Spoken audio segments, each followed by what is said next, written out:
The marketplace of Helixor Prime swirled with exotic sounds and scents that still felt foreign to Elijah Tanner after 3 months stationed on this distant world. His diplomatic mission, establishing trade relations between Earth and the Vakari, had exposed him to the wonders of alien technology, but also to the shadows of a society stratified by birth. Elijah adjusted his translator badge and moved through the crowd, his 6-foot frame towering over the slender Vakari. Their blue-tinged skin and elongated features marked them as humanoid, yet distinctly alien. Despite their technological advancement, the Vakari clung to ancient traditions, including a rigid caste system that determined every aspect of life. The commotion erupted without warning. Angry shouts and the sound of something heavy striking flesh. The crowd parted, forming a circle around a disturbing scene. 2 armored enforcers dragged a young female Vakari into the square. Her simple gray clothing marked her as unranked, the lowest tier in Vakari society. "Thief," announced the lead enforcer, his ceremonial staff gleaming in the amber sunlight. This creature stole medicine from the House of Healing. Elijah's stomach tightened as he watched the girl struggle. She couldn't be more than 16 in Earth years, her slender frame trembling as she faced her accusers. "Please," she pleaded, her translator converting her musical language to stark English in Elijah's earpiece. "My brother is dying. The healers refused us because..." The enforcer's staff cracked across her face, sending her sprawling to the dust. Blue blood trickled from her split lip, creating dark patterns on the ground. "Unranked, do not speak to their betters," the enforcer hissed. Elijah's hands clenched at his sides. Diplomatic protocol demanded non-interference in local customs, no matter how abhorrent. His superior's words echoed in his mind. "We're guests here, Tanner. Remember that." The girl pushed herself up with shaking arms, her large violet eyes finding Elijah's in the crowd. Something passed between them. Recognition, perhaps, of shared understanding beyond species. "The punishment for theft is death," the enforcer announced, raising his staff for the killing blow. Elijah moved before conscious thought took hold. 3 quick strides, and he stood between the girl and her executioner, catching the descending staff in his hand. Pain exploded through his palm, but he held firm. "Stop," he commanded, his voice steady despite the adrenaline coursing through him. The marketplace fell silent. The enforcer's compound eyes widened in shock. "Human, this does not concern you. Step aside." "I'm making it my concern." Elijah tightened his grip on the staff. "She's just a child. She is unranked, less than nothing." "She's a person," Elijah countered, "seeking medicine for her dying brother. Where I come from, that's not a crime. It's compassion." The second enforcer advanced, hand on his energy weapon. "This is a diplomatic incident. Your government will disavow you." Elijah knew this was true. In that moment, his career, his future, perhaps even his life balanced on the edge of a blade. He glanced down at the girl, her frightened eyes watching him with a mixture of fear and wonder. "What's your name?" he asked softly. "Kira," she whispered, the translator barely catching her voice. Decision made, Elijah released the staff and scooped her into his arms. She weighed almost nothing, her body trembling against his chest. "Restrain the human," the lead enforcer commanded, but Elijah was already moving, pushing through the stunned crowd. Alarms began to wail across the marketplace as Elijah ran, his diplomatic immunity shattered along with protocol. The girl's blood soaked into his uniform, her arms wrapping tentatively around his neck. "Why?" she murmured against his shoulder. Elijah ducked into a narrow alley, the sounds of pursuit growing behind them. "Because some things matter more than rules," he answered, surprising himself with the certainty in his voice. As they vanished into the shadows of the ancient alien city, neither could know that their flight would be the spark to ignite a world. Night descended on Helixor Prime like a velvet shroud, casting the lower districts in deep purple shadows. Elijah's back pressed against rough stone as he caught his breath in a narrow passage between towering structures. Kira trembled in his arms, her blue-tinged skin pale with shock and blood loss. "We need to find somewhere safe," he whispered, glancing at the street beyond their hiding place. Enforcement drones hummed overhead, their searchlights cutting through the darkness. "Can you walk?" Kira nodded weakly. When Elijah set her down, she swayed but remained standing, one hand braced against the wall. Up close, Elijah noticed the fine pattern of markings along her temples, birth markings that permanently identified her caste. "The Highborn will never stop hunting us," she said, wiping blood from her lip. "You've interfered with justice by their definition. And her voice faltered, "I'm not worth the price you'll pay." Elijah's expression hardened. "I decide what's worth it. Now, is there anyone who might help us? Someone who won't report to the authorities?" Kira hesitated, then nodded slowly. "There's a place. The Gather House. It's where unranked sometimes find shelter when the situation becomes unbearable." They moved through the darkened streets, avoiding the main thoroughfares where enforcement patrols concentrated their efforts. Kira led them deeper into the warren of the unranked district, where buildings slouched together like weary beasts and the air carried the scent of desperation. An alarm blared suddenly from a nearby street, causing Elijah to pull Kira into a recessed doorway. They stood pressed together, barely breathing as a patrol passed.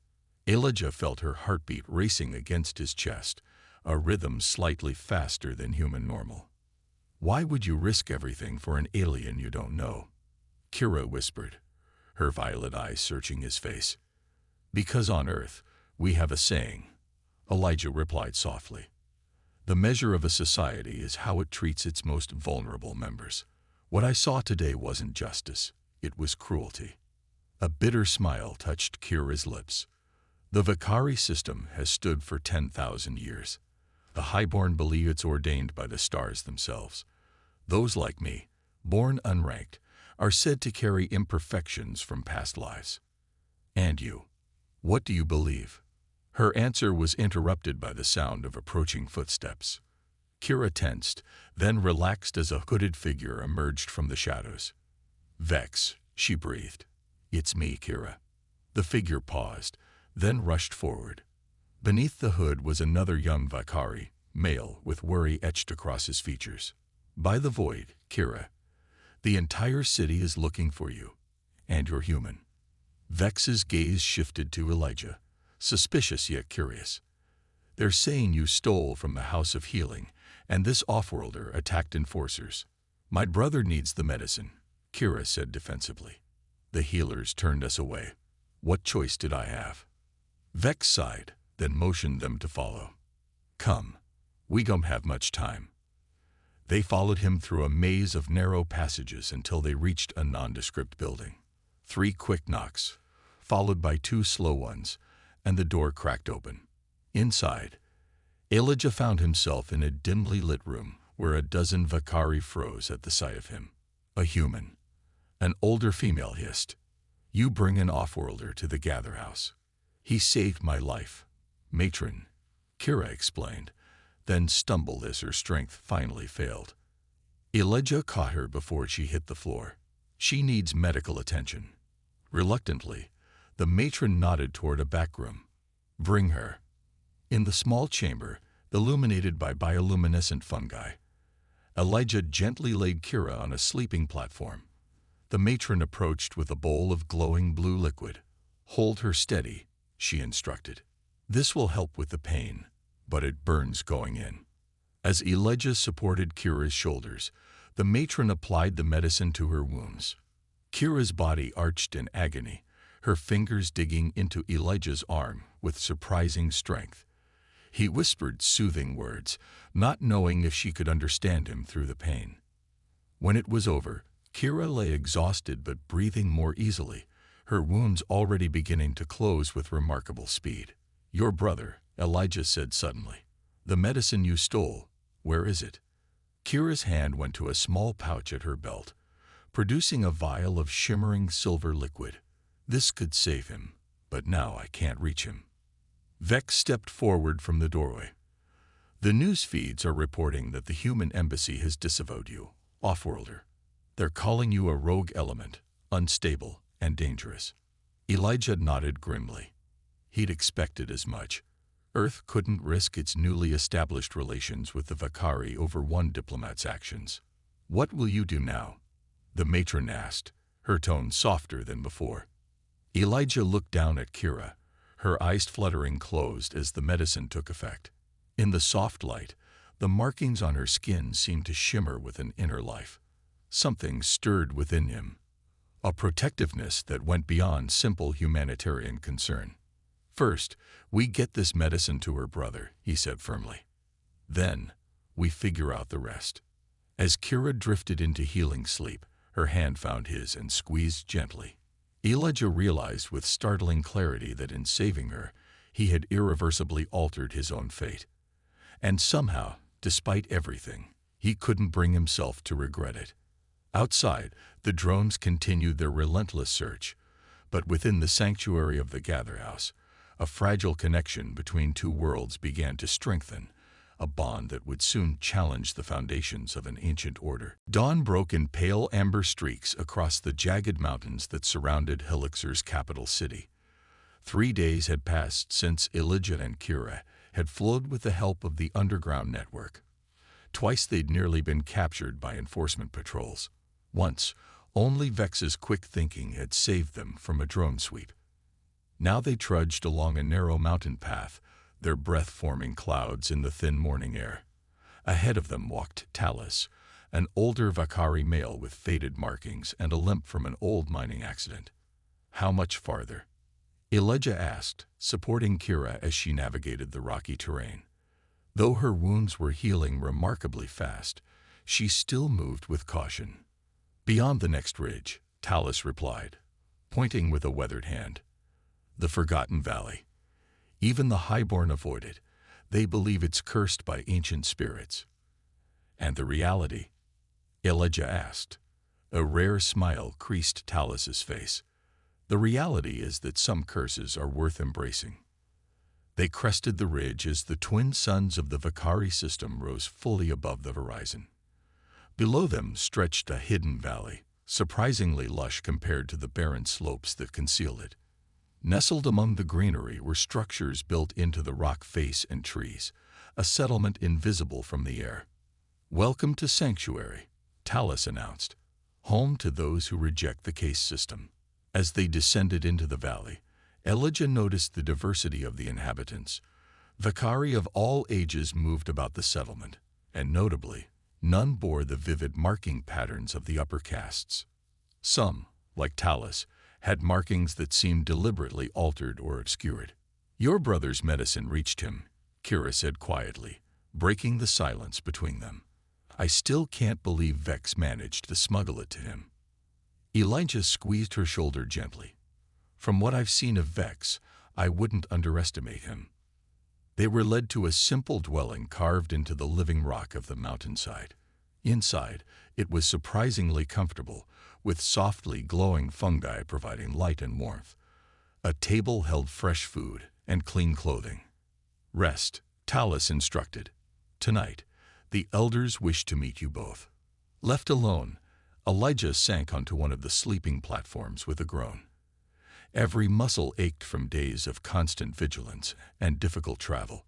Across the room, Kira picked up one of the garments, a simple robe of deep green, and ran her fingers over the fabric. I've never worn anything but gray, she said softly. Unranked our forbidden color. Elijah watched as she disappeared behind a partition with the garment. When she emerged, the transformation was subtle but profound. The green complemented her blue-tinged skin, making her violet eyes seem to glow. It suits you, he said, suddenly aware of a tightness in his chest that had nothing to do with their arduous journey. Kira approached, sitting beside him on the platform. I never thanked you properly. For what you did in the marketplace. You don't need to. I do, she insisted, cutting him off. Her hand found his, the difference in their anatomy subtle.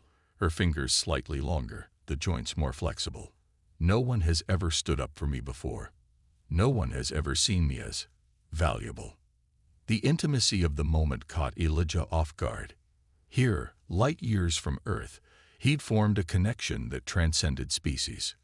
"Where I come from, every life has value," he said, "no matter what marks you were born with."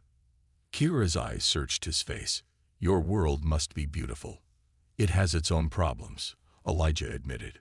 "We've made plenty of mistakes, but we're trying to be better."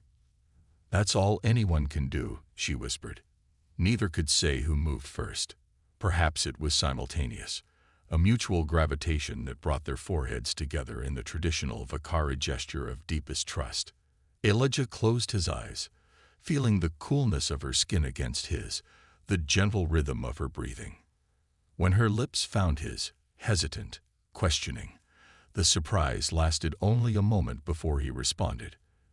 The alienness of the sensation faded into something more profound. Connection, desire, understanding that needed no translator. Later, as twilight bathed the valley in muted purples, they walked hand in hand to meet the elders. 5 ancient Vakari awaited them in a circular chamber open to the sky, where stars were just beginning to appear. "You have caused quite a disturbance in the capital, human," the central elder said, her voice like rustling leaves. "The Highborn are calling for your extradition. They threaten to terminate all diplomatic relations with Earth if you are not surrendered." "I understand the position I've put my people in," Elijah replied. "But I couldn't stand by and watch an execution for the crime of compassion." The elder nodded slowly. "For generations, we have waited for the right moment to challenge the caste system. Perhaps that moment has come at last." Another elder leaned forward. "But there is troubling news. The human embassy has agreed to the Highborn's demands. They are sending a delegation to retrieve you in 3 days' time." Elijah felt Kira's hand tighten around his. The choice that had seemed so clear in the marketplace now revealed its true complexity. To stay would risk interplanetary relations. To leave would abandon Kira and the cause that had become his own. "There is more," the first elder continued. "Kira's brother's condition has worsened. The medicine helped, but was not enough. He has been moved to the central medical facility under guard." Kira's sharp intake of breath cut through the chamber. "Mekin is all the family I have left. I have to go to him. To return to the capital would be suicide for both of you," an elder warned. Elijah looked at Kira, seeing the determination in her eyes that mirrored his own. In that moment, he knew their paths were irrevocably intertwined. "Sometimes," he said, "you have to risk everything for what matters most." As night embraced the hidden valley, 2 figures stood beneath alien stars, their silhouettes merging as they held each other. Tomorrow would bring danger and impossible choices, but tonight belonged to them.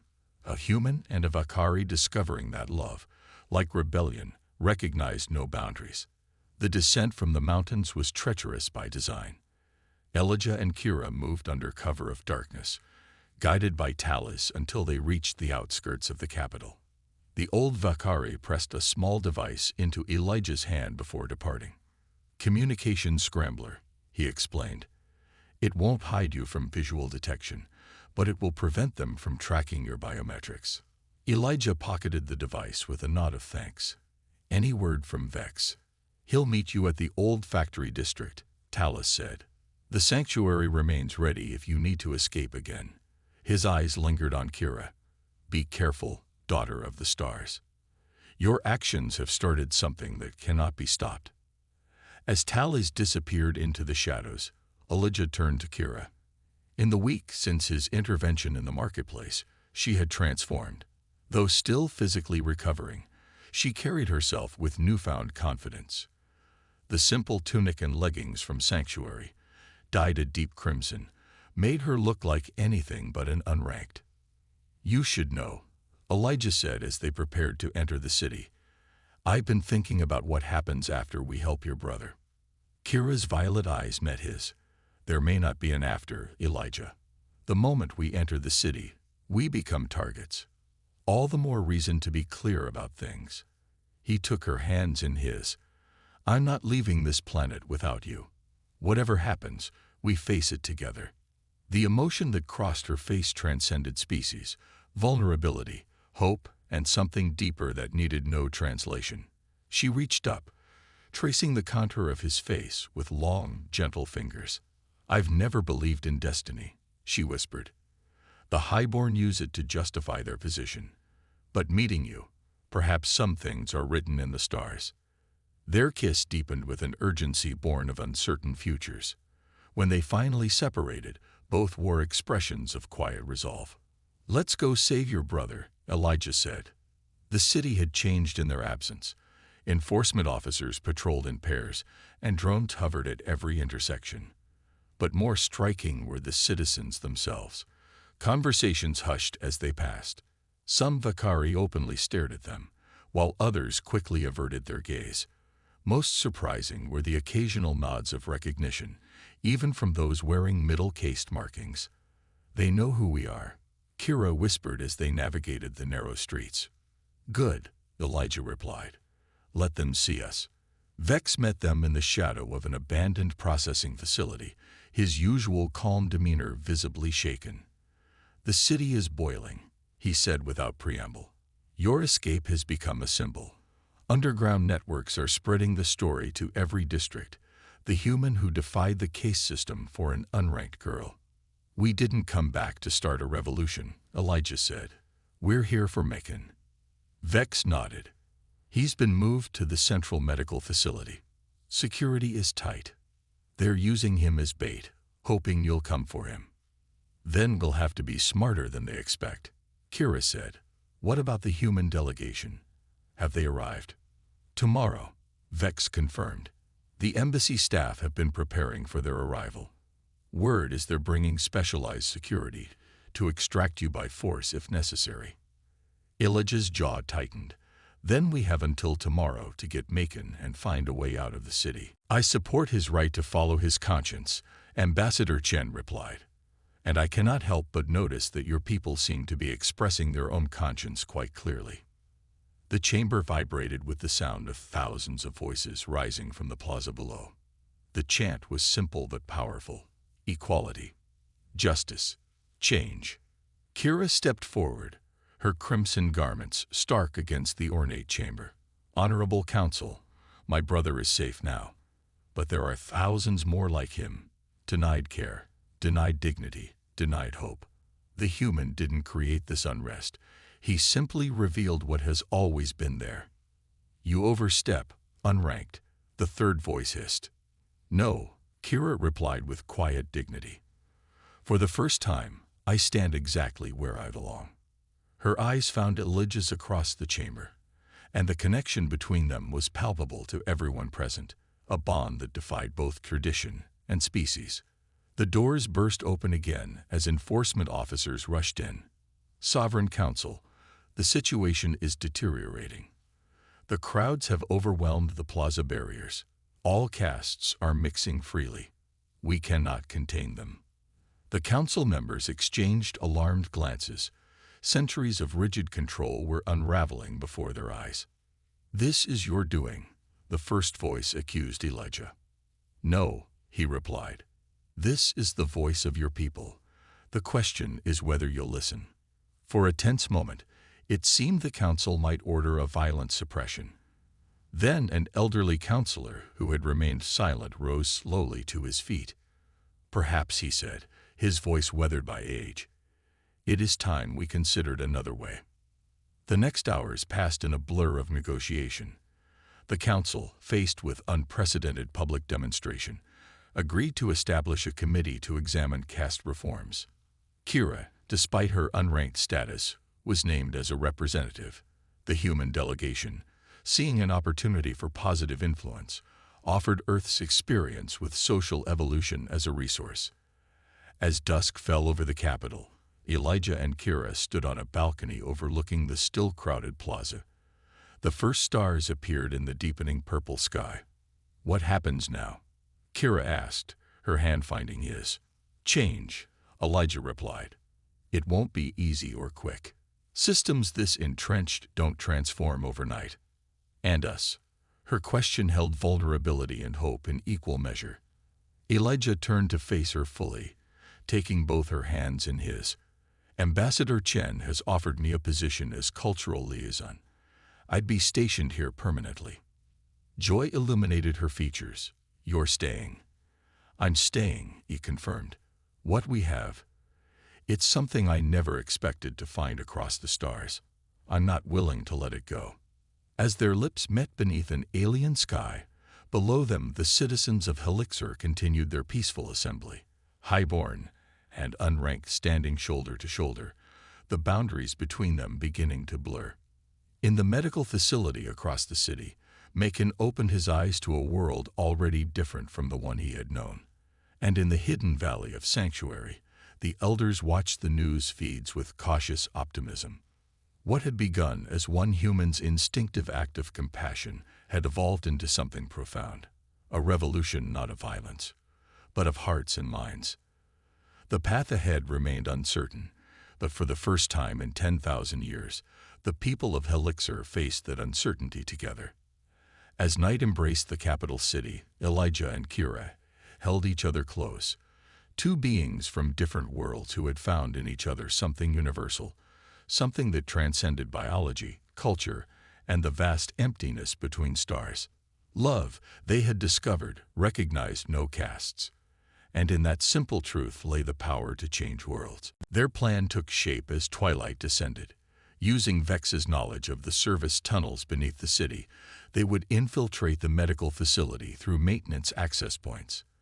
A sympathetic mid-caste physician had provided the location of Macon's room and security rotations.